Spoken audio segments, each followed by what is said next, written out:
வணக்கம், welcome to episode 22 of அறம் திணை பாட்காஸ்ட். நம்ம அறம் திணை பாட்காஸ்ட்ல காலநிலை மாற்றம் மற்றும் விளிம்புநிலை மக்களை பத்தி பேசிட்டு இருக்கோம்.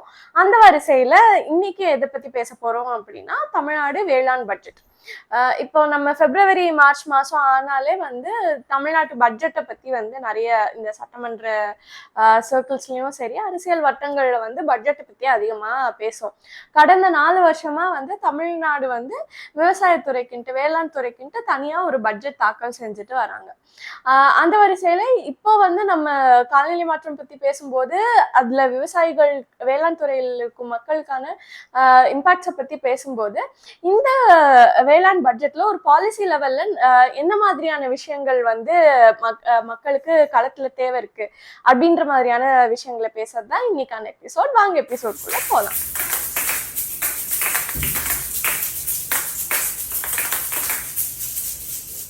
இப்போ நம்ம இந்த வேளாண் பட்ஜெட்டை பத்தி குறிப்பா பேசுறது நம்ம பல எபிசோட்ஸ்ல விவசாயிகளுக்கு காலநிலை மாற்றத்தால இருக்கிற இம்பாக்ட்ஸை பத்தி பேசியிருக்கோம்.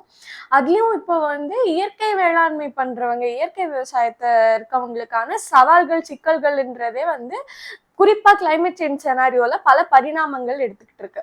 அப்ப அதுக்கான புதிய பாலிசிஸும் அதுக்கான தனி முன்னெடுப்புகளும் கண்டிப்பா தேவையான ஒரு விஷயமா இருக்கு. அப்படி பார்க்கும்போது இப்ப குறிப்பா இந்த பட்ஜெட் கூட்டத்தொடரை முன்னிட்டு நம்ம கார்த்தி அப்புறம் இன்னும் நிறைய நண்பர்கள் சேர்ந்து தமிழ்நாடு இயற்கை வேளாண் கூட்டமைப்பு அப்படின்ற ஒரு அமைப்பு சார்பில் இயற்கை விவசாயம் பண்ற மக்கள் கிட்ட பல கலந்தாலோசனைகள் பண்ணி கருத்து கேட்பு கூட்டங்கள் மாதிரி நடத்தி அதுல இருந்து ஒரு செட் ஆஃப் பரிந்துரைகளை தமிழக அரசாங்கம் கிட்ட முன் வச்சிருக்காங்க. அதை குறிப்பா டிஸ்கஸ் பண்றதுக்காக தான் இன்னைக்கு இந்த எபிசோட பண்ணலாம் அப்படின்ட்டு ஒரு விஷயம் யோசிச்சிருந்தோம். ஏன்னா அடுத்த வாரத்துல மார்ச் 15ஆம் தேதி வேளாண் கூட்டத்தோட வேளாண் பட்ஜெட் 14ஆம் தேதி நார்மல் பொது பட்ஜெட் வருது. 15ஆம் தேதி வேளாண் பட்ஜெட் அறிவிக்க போறாங்க. அப்படின்ற நேரத்துல இந்த ஒரு எபிசோட வைக்கிறது பொருத்தமா இருக்கும் அப்படின்ட்டு நாங்க நினைச்சோம்.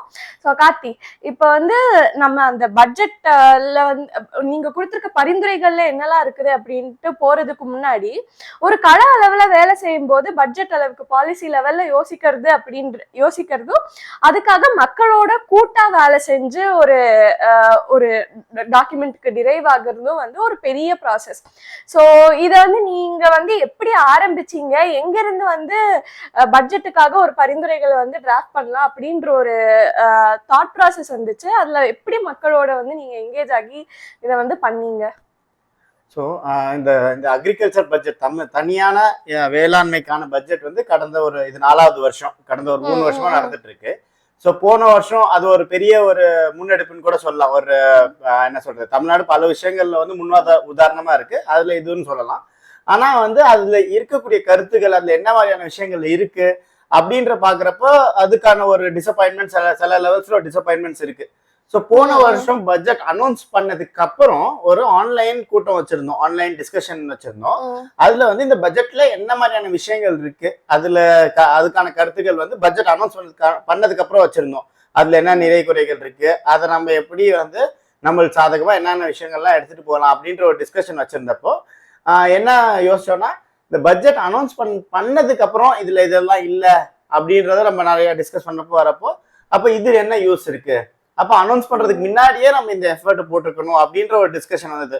கலசப்பாக்கம் ராஜேந்திரன் ஐயா, வெற்றிமாறன், சரவணன், பியூசிஎல் சரவணனா, இவங்கெல்லாம் இந்த மாதிரியான கருத்துக்கள் உள்வரப்போ, அப்ப அடுத்த வருஷம் வர பட்ஜெட்டுக்கு முன்னாடியே ஒரு நவம்பர் டிசம்பர் டைம்லயே தமிழ்நாடு முழுக்க நிறைய இடங்கள்ல இந்த கலந்தாய்வு கூட்டங்கள், கருத்தெடுப்பு கூட்டங்கள், இந்த மாதிரி பல விஷயங்கள் நடத்தி அதுல இருந்து வர கிரவுண்ட் அப் பாட்டம் அப் அப்ரோச்னு சொல்லுவோம்ல, கீழே இருந்து வர இன்புட்ஸ் நம்ம அரசாங்கத்துக்கிட்ட எடுத்துட்டு போக முடியுமா பட்ஜெட்டுக்கு முன்னாடியே.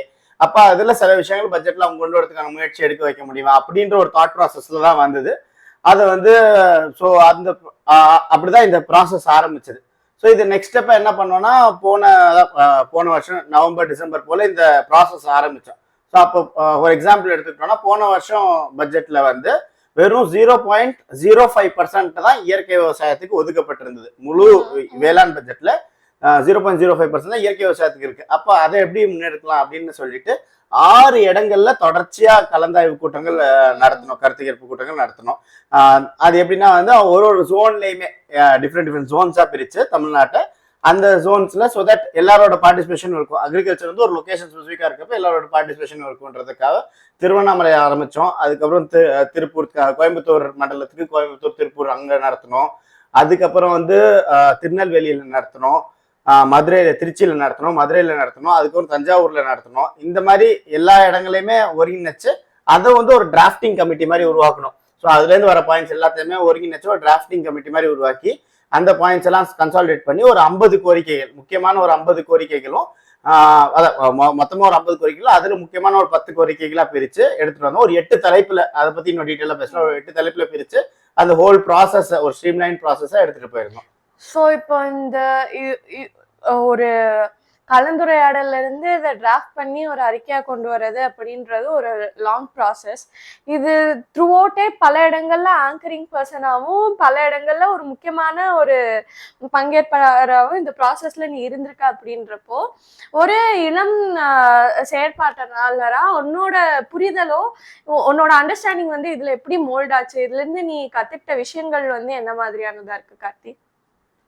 மொதல் விஷயம் வந்து இது ஒரு 6 இடங்கள்ல போறப்போ அந்த பயணமே ஒரு இன்ட்ரெஸ்டிங். அந்த அந்தந்த பகுதி சார்ந்து இருக்க விவசாயிகளை சந்திக்கிறப்போ ஒரு பகுதிக்கான விஷயங்களை புரிஞ்சுக்க முடியுது. ஒரு ஹோலிஸ்டிக் அப்ரோச் நம்ம நிறைய வாட்டி சொல்லுவோம்ல, அதுக்கான ஸ்டார்டிங் ஸ்டெப்ஸா அந்த அப்ரோச் ரீச் பண்றது ரொம்ப தூரத்துல இருக்கும். இன்னும் நிறைய டெப்த், இன்னும் நிறைய புரிதல் வேணும். அதுக்கான ஸ்டார்டிங் ஸ்டெப்ஸா நான் இதை பாக்குறேன். ஸோ அப்போ வந்து ஒரு பகுதியிலையும் போறப்ப அந்த பகுதியில இருக்க விவசாயிங்க என்ன மாதிரியான நிலைப்பாட்டுல இருக்காங்க, அங்க பிரதானமான பிரச்சனைகள் ஒரு பகுதிக்கும் மாறுது, என்ன மாதிரியான விவசாயிங்க எந்த கருத்தை சொல்றாங்க அப்படின்ற பெண் விவசாயிங்க நிறைய இடத்துல வராங்க. அப்ப அவங்களோட கருத்துக்கள் எப்படி இருக்கு, அப்போ சிறு நிலம் வச்சிருக்க விவசாயிங்க வராங்க, அவங்களோட கருத்து எப்படி இருக்கு, நிறைய நிலம் வச்சிருக்க விவசாயிங்க வராங்க, அவங்களோட கருத்து எப்படி இருக்கு. ஸோ இந்த மாதிரி நுணுக்கமான நிறைய விஷயங்கள், நுண்ண அரசியல்கள், இதெல்லாம் புரிஞ்சுக்கிறதுக்கான வாய்ப்பு கிடைச்சது. முக்கியமா நம்மளோட ஐயா வந்து ஒரு விஷயத்த தீர்க்கமா சொல்லிக்கிட்டே இருந்தாரு, அக்ரிகல்ச்சர் இஸ் லொகேஷன் ஸ்பெசிபிக். அதை வந்து திருப்பி நிலைநாட்டுறது இந்த மாதிரியான கலந்துரையாடல்கள் தான். அந்தந்த பகுதிக்கு ஏற்ற மாதிரி யூனிக்கான பிரச்சனைகள், அதுக்கான யூனிக்கான தீர்வுகள் அவங்களே ப்ரப்போஸ் பண்றாங்க. இப்ப நம்ம இயற்கை விவசாயிகளா பயணிக்கிறப்போ நிறைய பேர் வந்து அவங்களே இது பண்ணணும், வெறும் பிரச்சனை மட்டும் சொல்லாம இது பண்ணணும்ன்றதையும் அவங்க சொல்றாங்க, முன் வைக்கிறாங்க. அப்போ வந்து எப்படி அந்த லோக்கலைசேஷன் தேவையா இருக்கு, நம்ம அந்த லோக்கலைஸ் கிளைமேட் ரெசிலியன்ஸ் அப்ரோச்ல நம்ம இந்த ஆஸ்பெக்ட் தான் சொல்றோம். அந்த உள்ளூர் அறிவு இல்ல உள்ளூர் பிரச்சனைகளை எப்படி உள்ளூர்லயே தீர்க்க முடியும், அதை வந்து இன்னும் நுணுக்கமா எப்படி பார்க்க முடியும் அப்படின்ற விஷயங்கள் கத்துக்க முடிஞ்சது. கல்ச்சுரல் வேரியேஷன்ஸா இருக்கலாம், எப்படி அப்ரோச் பண்ணணும் ஃபார்மர்ஸ், அந்த மாதிரியான வேரியேஷன்ஸா இருக்கலாம், அது நிறைய விஷயங்கள் புரிய வந்தது. அதுக்கப்புறம் அதை வந்து ஒரு டிராஃப்டிங் கமிட்டியோட சேர்ந்து அதை டிராஃப்ட் பண்றப்போ ஒரு பாயிண்ட்டையும் எவ்வளவு தீர்க்கமா பார்க்க வேண்டியது இருக்கு, அதுல என்ன மாதிரியான மிஸ்கன்செப்ஷன்ஸ் இருக்க முடியும், அப்ப அரசாங்கத்துக்கு ஒரு விஷயத்தை எடுத்துட்டு போறப்ப என்ன மொழியில நம்ம பேச வேண்டியது இருக்கு, என்ன வார்த்தைகள் யூஸ் பண்ண வேண்டியது இருக்கு, அப்படின்ற பல விஷயங்கள் வந்து இந்த ஹோல் ப்ராசஸ்ல ஆஸ் எ யங்ஸ்டர் என்னால புரிஞ்சுக்க முடியுது. ஸோ இது ரொம்பவே எனக்கு பர்சனலா ரொம்பவே டு தி ஹார்ட்டா ரொம்ப யூஸ்ஃபுல்லா இருந்த ஒரு ப்ராசஸ்ன்னு கூட நான் சொல்லுவேன். கண்டிப்பா கார்த்தி. இதுல இப்போ வந்து நீ புரிஞ்சுக்கிட்ட விஷயங்கள் இதெல்லாம் இருக்கு. இதுல இருந்து அவுட்கமா நீங்க பரிந்துரைகள் வந்து நிறைய சமர்ப்பிச்சிருக்கீங்கல்ல, அதுல வந்து முக்கியமான விஷயங்களை வந்து ஷேர் பண்ண முடியுமா? கண்டிப்பா. ஸோ முன்னாடி சொன்ன மாதிரி தான் ஒரு 50 கோரிக்கைகள், முழுசா ஒரு 50 கோரிக்கைகள் ஒருங்கிணைச்சிருக்கோம் 8 தலைப்புல. ஸோ கொஞ்சம் செக்ரிகேட்டரா எடுத்துட்டு போகணும்னு சொல்லிட்டு 8 தலைப்புல. ஃபர்ஸ்ட் விதை, இடுபொருட்கள் அது சார்ந்து, அடுத்தது வந்து இயற்கை விவசாயிகளா மாத்துறதுக்கு டிரான்சிஷன் சொல்லுவோம், இயற்கை விவசாயத்துக்கு மாத்துறதுக்கான பயிற்சி, அது சார்ந்த விஷயங்கள் எப்படி மாற்றலாம், அந்த சார்ந்த விஷயங்கள். மூணாவதா வந்து இதை உற்பத்தி பண்ண பொருளை எப்படி வந்து ஸ்டோர் பண்றது, டிரான்ஸ்போர்ட் பண்றது, எப்படி அடுத்த கட்டத்தை ப்ராசஸிங் பண்றது, அது சார்ந்து இருக்க அந்த தலைப்புல நிறைய பாயிண்ட்ஸ். சந்தைப்படுத்துதல், கன்சூமர் அவேர்னஸ், இது சார்ந்த ஒரு செட் ஆஃப் பாயிண்ட்ஸ். அதுக்கப்புறம் வந்து இது வந்து விவசாயத்தை ஒட்டி இருக்க நீர்நிலையா இருக்கட்டும், என்விரான்மெண்டல் கன்சர்வேஷன், கிளைமேட் சேஞ்ச், இந்த மாதிரியான விஷயங்களுக்கான ஒரு செட் ஆஃப் பாயிண்ட்ஸ். அதுக்கப்புறம் இதோட அசோசியேட்டடா இருக்க லைவ்லிஹுட்ஸ் அதெல்லாம் இருக்குல்ல, விவசாயத்தோட மேய்ச்சல் இருக்கு, கால்நடை வளர்ப்பு இருக்கு, பனை சார்ந்திருக்க தொழில்கள் இருக்கு, அதுக்கான என்னென்ன பரிந்துரைகள் இருக்கு அப்படின்ற ஒரு தலைப்புல. ஜென்ரலா இன்னும் நிறைய பாலிசி லெவல்ல இருக்க இஷ்யூஸ், அது ஒரு தலைப்புல பெண் விவசாயிகளுக்கான இஷ்யூஸ் அந்த மாதிரியான விஷயங்கள். ஸோ இந்த மாதிரி மொத்தமா ஒரு 8 முக்கியமான ஹைலைட் டாபிக்ஸா பிரிச்சு அதுல பாயிண்ட்ஸா போட்டிருக்கோம். முக்கியமான பரிந்துரைகள்னு பார்த்தோம்னா நிறைய, நான் ரெண்டுமே சொல்றேன். முக்கியமானது சில இன்ட்ரெஸ்டிங்கான பரிந்துரைகளும் சொல்லலாம்னு நினைச்சேன் நான். ஸோ அவ்வளோ இதாக க்ளோஸாக பார்க்குறோன்றது. முக்கியமான பரிந்துரைகளாக நாங்கள் வைக்கிறது வந்து முன்னாடி சொன்ன மாதிரி தான் அக்ரிகல்ச்சருக்கு, அதான் இயற்கை விவசாயத்துக்கு அக்ரிகல்ச்சர் பட்ஜெட்டில் நிதிநிலை அறிக்கையில் போன வருடம் வந்து 0.05% தான் வந்து ஒதுக்கியிருக்காங்க. ஸோ அதை வந்து அதிகப்படுத்தணும் அப்படின்றத வந்து ஃபிளாட் கோரிக்கையாக வைக்கிறோம். ஏன்னா இயற்கை விவசாயத்தை அடுத்த கட்டத்துக்கு கொண்டு போகணும்னா அப்போ நம்ம மற்ற தன்னார்வலர்களாக இணைஞ்சு இது ஒரு கட்டத்துக்கு கொண்டு வந்திருக்கோம். அப்போ இது அடுத்த கட்டத்துக்கு கொண்டு போகணுன்றப்போ பெரிய லெவல்ல இது ஸ்கேல் அப் பண்ணணும்னா அரசாங்கம் இதுக்கு சப்போர்ட் பண்ண வேண்டிய கட்டாயத்துல இருக்கு. அப்போ அதுக்கான நிதியை ஒதுக்க வேண்டியது இருக்கு. நம்ம வந்து ஒரு 30% பட்ஜெட், அக்ரிகல்ச்சர் பட்ஜெட்ல 30% நிதியை வந்து இயற்கை விவசாயம் சார்ந்திருக்க விஷயத்துக்கு, வெறும் இயற்கை விவசாயிகளுக்கு மட்டும் இல்ல, இயற்கை விவசாயம் சார்ந்திருக்க விஷயங்களுக்கு ஒதுக்கணும். அப்போ விவசாயிகளை இயற்கை விவசாயத்துக்கு மாற்றுறதுக்காக இருக்கட்டும், அந்த மாதிரியான விஷயங்களுக்கு ஒதுக்கணும் அப்படின்றத முன்வைக்கிறோம். ஸோ இந்த மாற்றத்துக்கு வந்து ஒரு 2-3 முக்கியமானது வந்து உள்ளூர் சார்ந்து இருக்கிறது எடுத்துட்டு போகணும். அப்படின்றப்போ இப்போ ஒரு கெமிக்கல் ஃபார்மர் வந்து விவசாயம் பண்ணணும், இல்லை வந்து அவருக்கு இன்புட்ஸ் தேவை, சீட்ஸ் தேவைன்னா அவர் வந்து ஒரு கடைக்கு போறாரு, அந்த கடையில எல்லாமே இருக்கு, அந்த இன்னும் வாங்கிக்கிறாரு. அப்போ ஒரு இயற்கை விவசாயிக்கு வந்து அந்த மாதிரி இல்லை.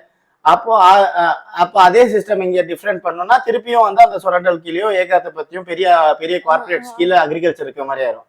இப்போ இதை சால்வ் பண்ணணும்னா உள்ளூர்லயே சின்ன சின்ன பெண்கள் குழு, விவசாய குழுக்களை வச்சு இயற்கை இடுபொருட்கள், பஞ்சகவ்யா, ஜீவாமிர்தம், மீன் அமிலம், இப்பெல்லாம் கெமிக்கல் ஃபார்மஸே நிறைய பேர் மீன் அமிலம்லாம் யூஸ் பண்ண ஆரம்பிச்சிட்டாங்க. ஸோ மீன் அமிலம், 5 இலை கரைசல், இந்த மாதிரி பல விஷயங்கள் இருக்கு நம்ம இயற்கை விவசாயம் யூஸ் பண்றது. அதெல்லாம் உள்ளூர்லேயே பெண்கள் குழுக்கு, முக்கியமா நிலமற்ற பெண்கள் குழு இருக்குன்னா அவங்களுக்கு ஒரு சின்ன ஒரு மாடு, ஒரு ஷெட்டு போட்டு கொடுத்து அதை உற்பத்தி பண்ணி அதை விற்பனை பண்றதுக்கான வாய்ப்பு கொடுக்க முடியுமா? ஃபார்மர்ஸ்க்கு இதுக்கான ஏதாச்சும் ஃபார்மர்ஸ் குரூப்ஸே இதை பண்ண வைக்க முடியுமா? ஸோ அந்த organic input, local organic input shops உருவாக்க முடியுமா அப்படின்றது ஒரு கோரிக்கை. அதே மாதிரி உள்ளூர் விதைகள் வந்து நம்ம பாரம்பரிய விதைகளாக இருக்கட்டும், ஓப்பன் பாலினேட்டட் சீட்ஸ்ன்னு சொல்லுவோம், ட்ரெடிஷ்னல் சீட்ஸ், ஓப்பன் பாலினேட்டட் சீட்ஸ்ன்னு சொல்லலாம். ஸோ அதை வந்து உள்ளூர்லேயே உற்பத்தி பண்ணக்கூடிய, அது ஒரு சீட் பேங்க் மாதிரியோ அது ஒன்று விவசாயிகளை எக்ஸ்சேஞ்ச் பண்ணிக்கக்கூடிய ஒரு இடமா உருவாக்க முடியும். ஸோ இது வந்து ஒரு முக்கியமான ஒரு புள்ளியாக வைக்கிறோம்.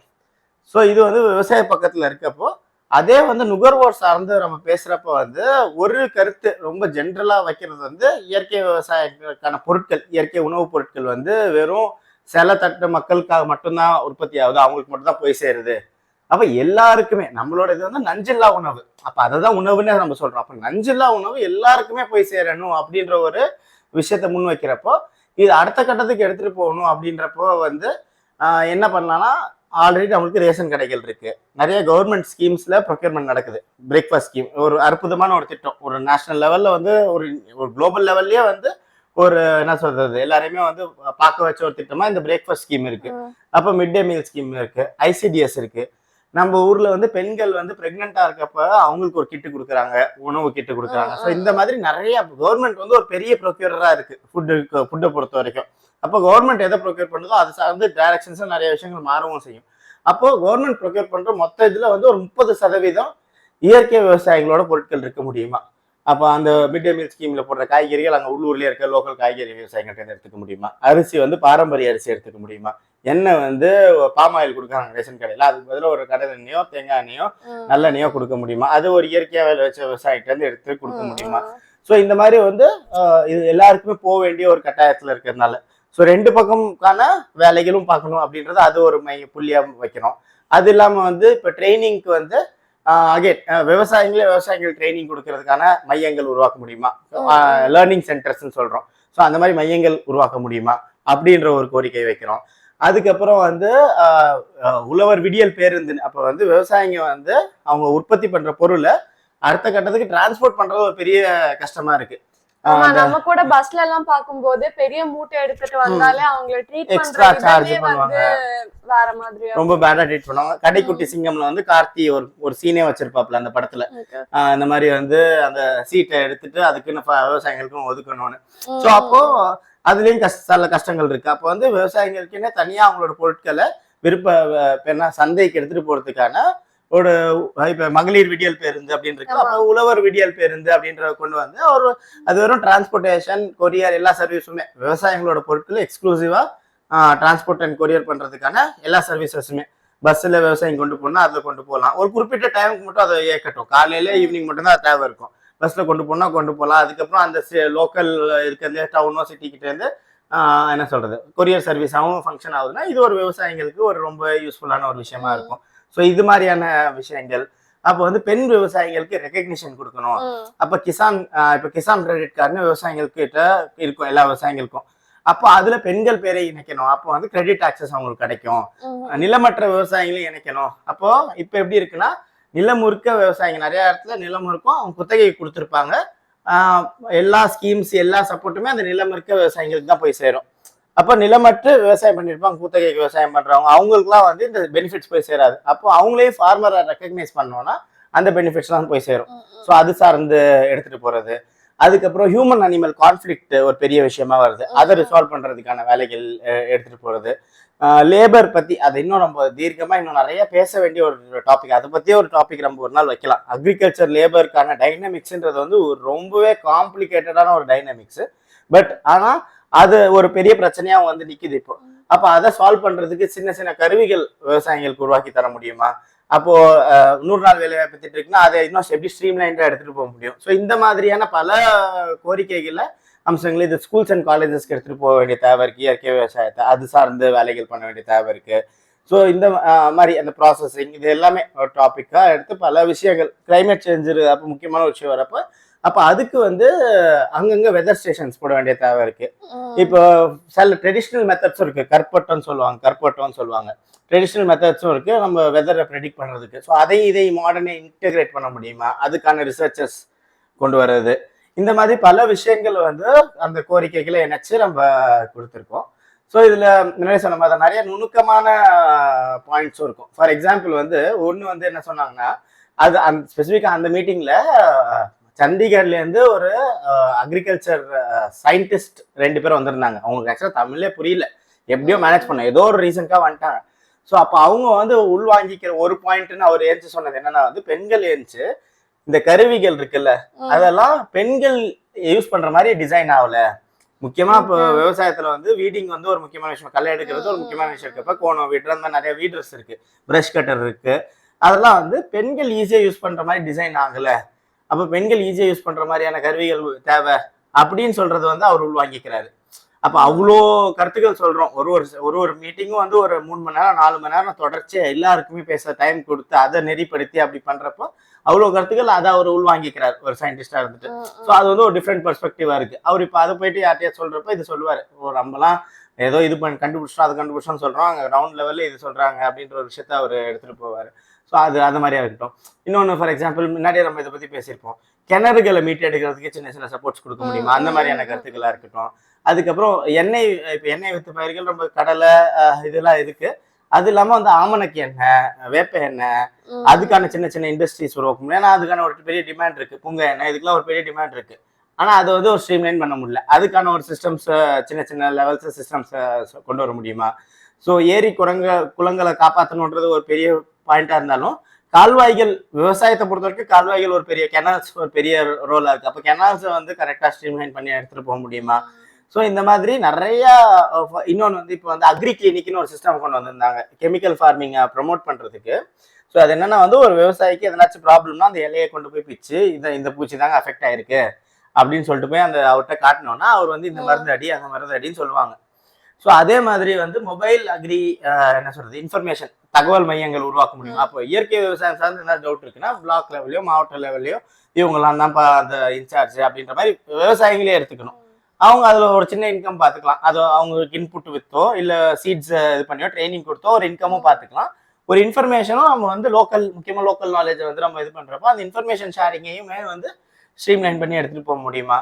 அதுக்கு அந்த மாதிரியான பல விஷயங்கள் வந்து இந்த ஹோல் ப்ராசஸ்ல நம்ம வந்து இது பண்ணிருக்கோம். டீடைல்டு இதையுமே நம்ம லிங்கா கூட அட்டாச் பண்ணலாம். இந்த இப்போ இவ்வளோ கோரிக்கைகள் இருக்கும்போது இதை வந்து அரசாங்கம் வந்து எப்படி ரிசீவ் பண்றாங்க? நீங்க வந்து யார்கிட்டலாம் வந்து இதை கொடுத்துருக்கீங்க, அதை அவங்க ரிசீவ் பண்ண விதம் எப்படி இருக்கு? இதுல இருந்து அடுத்த வாரம் நடக்க போற பட்ஜெட்ல ரிஃப்ளெக்ஷன்ஸ் இருக்கும்ட்டு எதிர்பார்க்க முடியுமா? அதை பத்தி நீ என்ன நினைக்கிறீங்க? ஸோ நம்ம வந்து இதை பண்ணதுக்கு அப்புறமே வந்து ஒரு குரூப்பா ஒரு டெலிகேட்ஸா ஒரு குரூப்பா போயிட்டு வேளாண் அமைச்சர் எம்ஆர்கே பன்னீர்செல்வம் சாரை மீட் பண்ணியிருந்தோம். அப்ப இருக்க agri secretary Apoorva ma'am meet பண்ணியிருந்தோம். அதுக்கு சீஃப் செக்ரட்டரி சார், சீஃப் மினிஸ்டருக்கு செல்ல இருக்க ஆஃபீஸ்ல இருக்க செக்ரட்டரி அவங்களாம் மீட் பண்ணியிருந்தோம். இதுல முக்கியமா சீஃப் செக்ரட்டரி சார் வந்து முருகானந்தம் சார் வந்து இது ரொம்ப ஆர்வமா கேட்டாரு. நிறைய பாயிண்ட்ஸ் அந்த மீட்டிங்லயே வந்து இவங்க இது சொல்றாங்கப்பா, இது ஏதோ தப்பா இருக்கு அப்படின்லாம் ஆஃபீஸர்ஸ்லாம் ஃபோன் பண்ணி கேட்கறதா இருக்கட்டும், நிறைய பாயிண்ட்ஸை நோட் பண்ணி அந்த நோட் பண்ண இதை வந்து அவங்க வந்து அடுத்த கட்டத்துக்கு போய் அனுப்பியிருக்காங்க. ஸோ அந்த விதத்தில் அந்த மீட்டிங்ஸ் ரொம்பவே யூஸ்ஃபுல்லாக இருந்தது. அதுக்கப்புறம் அதுக்கு அடுத்த லெவலில் முக்கியமாக சீஃப் செக்ரட்டரி சப்போர்ட் பண்ணதுனால அதை வந்து ஸ்பெசிஃபிக்காக அக்ரி டிபார்ட்மெண்ட்லேருந்து நம்ம டீமை மட்டும் கூப்பிட்டு நீங்கள் சொன்ன பாயிண்ட்ஸ்லாம் இன்னும் விளக்கமாக சொல்லுங்கள், அதை எப்படி எடுத்துகிட்டு எக்ஸிக்யூஷன் நோக்கி எப்படி எடுத்துகிட்டு போகலான்ற நிறைய இன்புட்ஸ் வாங்கியிருந்தாங்க. அவங்க நாங்கள் கொடுத்துருந்த ஒரு பாயிண்ட்டுக்கு ஒரு ரிமார்க் கொடுத்துருக்காங்க. அதில் நிறைய ரிமார்க்ஸ் வந்து நம்ம ரிமார்க் கொடுக்கறதுக்கான வாய்ப்பு கிடைக்கல. பட் அவங்க ரிமார்க்ஸ் கொடுத்துருக்காங்க. இது ஆல்ரெடி இதில் இருக்குது, ஆல்ரெடி நடந்துட்டு இருக்கு, இல்லை இது வந்து இப்படி பண்ணணும் அப்படி பண்ணணும்ன்றதுலாம் இருக்கு. அதுக்கான ரெஸ்பான்ஸும் நாங்கள் ரெடி பண்ணிட்டு இருக்கோம், அதை கொடுக்க போகிறோம். சில விஷயங்கள் நாங்களே இதெல்லாம் பண்ண முடியும் அப்படின்ற விஷயங்களும் கொடுத்துருக்கோம். ஸோ அப்போ அக்ரி டிபார்ட்மெண்ட்டோட இந்த என்கேஜ்மெண்ட் நடந்திருக்கு. அதுக்கப்புறம் அக்ரி டிபார்ட்மெண்ட்லேருந்து இந்த பட்ஜெட்கான இன்னொரு பெரிய லெவலில் இன்னொரு 100 பேர் சேர்ந்து ஒரு கன்சல்டேஷன் மீட்டிங் ஆர்கனைஸ் பண்ணியிருந்தாங்க செக்ரட்டரியேட்டில். அதுக்கு கூப்பிட்டுருந்தாங்க. அதில் நம்மளோட கருத்துக்களை வந்து ப்ரெசென்ட் பண்ணுறதுக்கு ஸ்பேஸ் இருந்து அதை ப்ரெசென்ட் பண்ணியிருக்கோம். ஸோ அது மட்டும் இல்லாமல் அரசு சார்ந்து இல்லாமல் மாற்று கட்சிகள் இருக்க தலைவர்கள், தோல் திருமாவளவன் அவருக்கு விசிகே தலைவர் தோல் திருமாவளவன் கொடுத்துருக்கோம், வேல்முருகன் அவருக்கு கொடுத்துருக்கோம், தமிழக டிவிக்கு பால் உரிமை கட்சி சார்ந்திருக்க வேல்முருகன் சார் கொடுத்துருக்கோம், சசிகாந்த் செந்தில் காங்கிரஸ் எம்பியா இருக்க சசிகாந்த் செந்தில் சார்ட்ட கொடுத்துருக்கோம். ஸோ அந்த மாதிரி ஸோ இது வந்து நம்ம ஒரு கட்சி சார்ந்தோ ஒரு இது சார்ந்தோ பார்க்காம ஒரு இயற்கை விவசாயத்தை முன்னெடுக்கணும், விவசாயிகளோட பிரச்சனைகள் இதெல்லாம் இருக்கு அப்படின்ற விஷயத்த வந்து ஒரு பாலிசி அட்வொகேசி மூலியமா எல்லாருக்குமே கொண்டு போய் சேர்க்கிறோம். இப்போ அவங்க வந்து அந்தந்த ஊர்ல இப்போ எஸ்எஸ் பாலாஜி அவருக்கும் கொடுத்தோம். ஸோ நிறைய பேருக்கு அப்படி கொடுக்குறப்ப வந்து அந்த எம்எல்ஏஸோ எம்பிஸோ இது பாயிண்ட்ஸை எடுத்து அவங்க சட்டசபையிலையோ பார்லிமெண்ட்லயோ பேசுறப்போ ஏதோ ஒரு நல்ல விஷயங்கள் நடத்துறதுக்கான வாய்ப்பு இருக்கு. அந்த விதையை வந்து போட்டுட்டு வந்திருக்கோம் தொடர்ச்சியா. இது இதோட முடியாது. இந்த பட்ஜெட்ல ஏதோ கொஞ்சம் விஷயங்கள் வரலாம், வராம போகலாம், அதெல்லாம் இருக்கு.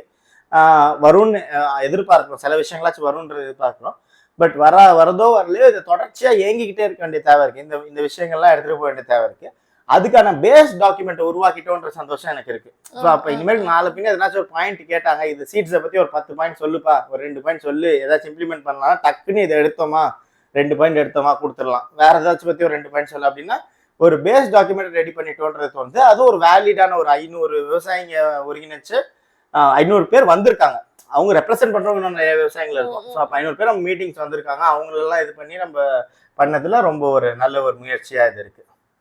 கண்டிப்பா அது பேசும்போது வந்துட்டு நம்ம பல கட்டங்கள்ல வேலை பண்ணும்போது கிரவுண்ட்ல என்னதான் வேலை பண்ணாலும் அது கவர்மெண்ட்டுக்கு போய் ரீச் ஆகும்போதுதான் வந்து ஒரு மாஸ் இம்பாக்டை வந்து நம்மளால எதிர்பார்க்க முடியும்.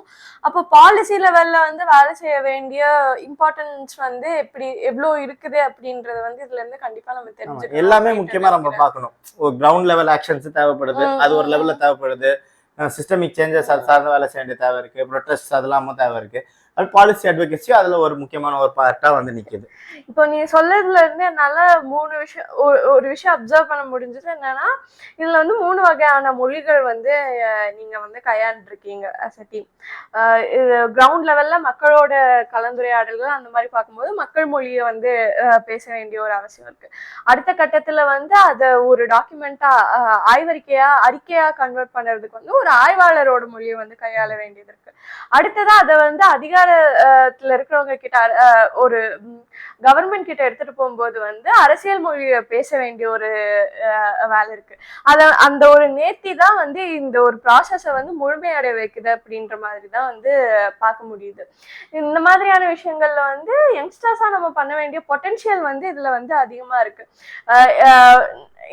இந்த ஒரு சமூக செயல்பாடுகள்லயும் வந்து நமக்கு முன்னோடியா இருந்த அவங்களோட கற்பிதங்களையும் எடுத்துக்கிட்டு அவங்களோட இன்சைட்ஸையும் எடுத்துக்கிட்டு மக்களோடையும் வந்து மக்கள்கிட்ட இருந்தும் பல லேர்னிங்ஸ் எடுத்துக்கிட்டு இதை ஹார்னஸ் பண்ணி அடுத்த ஒரு பரிணாமத்துக்கு இதை எடுத்துட்டு போற வேண்டிய ஒரு நிலைமையில இருக்கும்.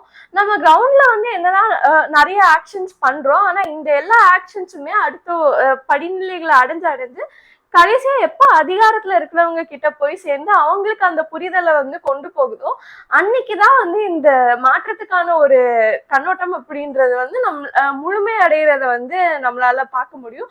அப்போதான் வந்து ஒரு ஹோலிஸ்டிக் சேஞ்சுக்கான ஒரு மாஸ் ஆன ஒரு இதை தூண்டி விட்ட மாதிரியான இக்னைட் பண்ண மாதிரியான ஒரு செனாரியோவும் அந்த மாதிரியான நேரங்கள் தான் உருவாகும். ஸோ இந்த மாதிரியான இன்னும் பல கள செயல்பாடுகளை வந்து நாங்களும் ஈடுபடுறோம். அதை உங்ககிட்டயும் பகிர்ந்துக்கிறோம். அதுக்கான ஆதரவும் வந்து உங்ககிட்ட இருந்து எங்களுக்கு கண்டிப்பா தேவை.